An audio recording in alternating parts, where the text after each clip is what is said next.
Jey Uso won the 2025 Royal Rumble in one of the most surprising fashions we've ever seen. It was, in my view, one of the best Royal Rumble matches that I have ever seen. And the thing about this is, right, a Royal Rumble match, what makes it great isn't necessarily the story of the winner all the time, but it's the little stories you tell in between.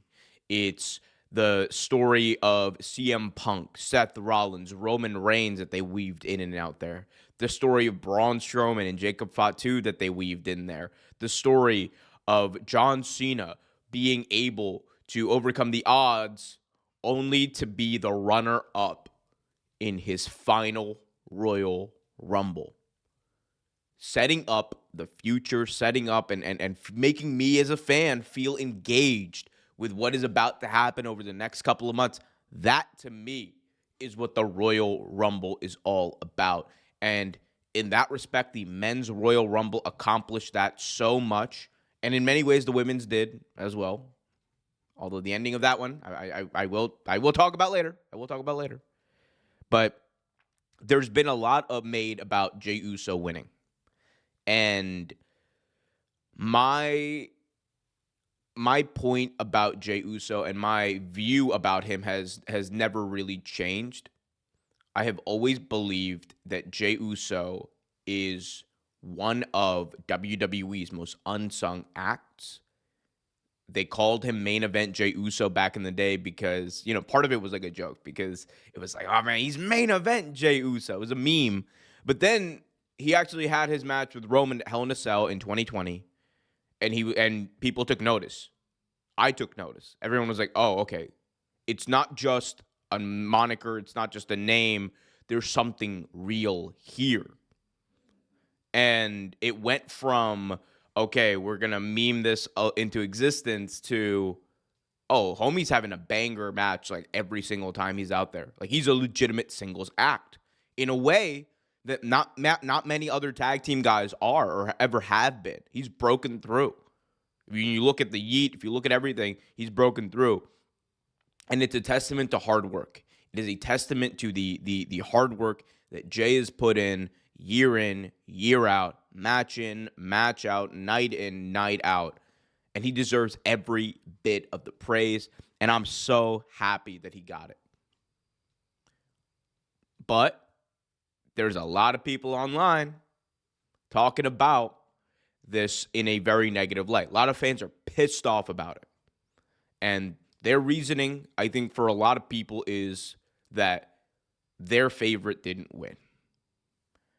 And there is always something to criticize in wrestling. Like, I could sit here and say this. I thought the best story going into the Rumble by far, was either Sami Zayn or John Cena's. No one else had like a real big story that I was excited to see, or CM Punk. Outside of that, those three, no one really had a story that would make sense for them winning the Rumble. And you could make the argument, and I would make the argument, that if you were going to put a new guy over, if you were going to have a guy who has never really been a world champion and establish them in this match, then you've already told that story and laid that plan out with Sami. It should have been Sami. But look at Jey Uso's situation. The crowd's behind him. You have a couple of months now to build this up. Can Triple H do it is a very different question. Because I've seen Triple H whiff on very easy layup booking decisions, and I've seen him succeed sometimes. He's not a consistent booker in that respect. But man, oh man, can this guy in Jey Uso go? He's already basically called out Gunther. It looks like, I mean, they're definitely going to tease like him and Cody. It would be stupid for them not to tease him and Cody over the next couple of weeks, only for him to, I think, eventually make the decision of facing Gunther or whoever ends up being the world champion. But I also am honestly a little worried because there's two things that kind of worry me as a fan. Number one, I'm not sure if WWE and Triple H particularly can book this to be as important as it probably should be. And for those of you who were watching the stream earlier or were tuning in, it's like the name of the stream was Triple H is cooked. And I believe that as a booker, he is on the downturn in a way that many people still don't realize. I think he's having probably like the worst booking stint of his entire run ever. So to me, I'm worried that they're not going to be able to make this story work. I wish and I hope and I pray that I'm wrong, but that's just kind of where we are. The other thing that does worry me is the fact that they were pushing very hard that this match is going to main event WrestleMania. And I understand this. To many different people, the idea of main event means different things. But in pro wrestling, it has always meant one thing: the match that goes on last.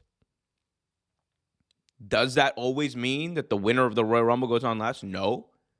Should it mean, if you were going to advertise a main event match for WrestleMania, if you're going to advertise that, it should mean that match goes on last, because everybody and their mother knows that match is the main event. CM Punk even spoke about it. He's like, come on, everyone knows that the first match, the mid match, none of those matches are the main event. There is one main event each night at WrestleMania. Everyone knows that. Everybody has that grilled into their brains. Everyone understands that. I fear that this match is not going to main event either night. I think there's a higher likelihood that Charlotte Flair and Rhea Ripley main event. I think there's a higher likelihood that even a titleless CM Punk, Seth Rollins, and Roman Reigns match main events. And obviously Cody versus Cena, which seems to be the direction I think they will end up going with that story.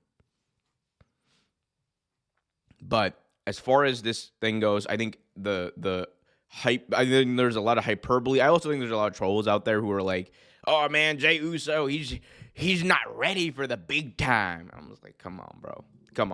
He's ready. He should have been the world champion at SummerSlam 2023 if we really want to talk about it. If we really want to talk about it, the arc that his character was on and the redemption that he was going to get in that match had he won would have been one of the best endings to a story we had ever seen. They didn't do it because Roman wins lol. That's kind of where we are. But hey, we're going to see how this plays out. I'm excited about it. Congratulations to Jey. It was an awesome moment. It was an awesome Rumble. Shout out to everyone. 10 out of 10 for that. But let me know in the comments in the chat what you guys think. Be sure to hit that like button, subscribe, and hit that notification bell.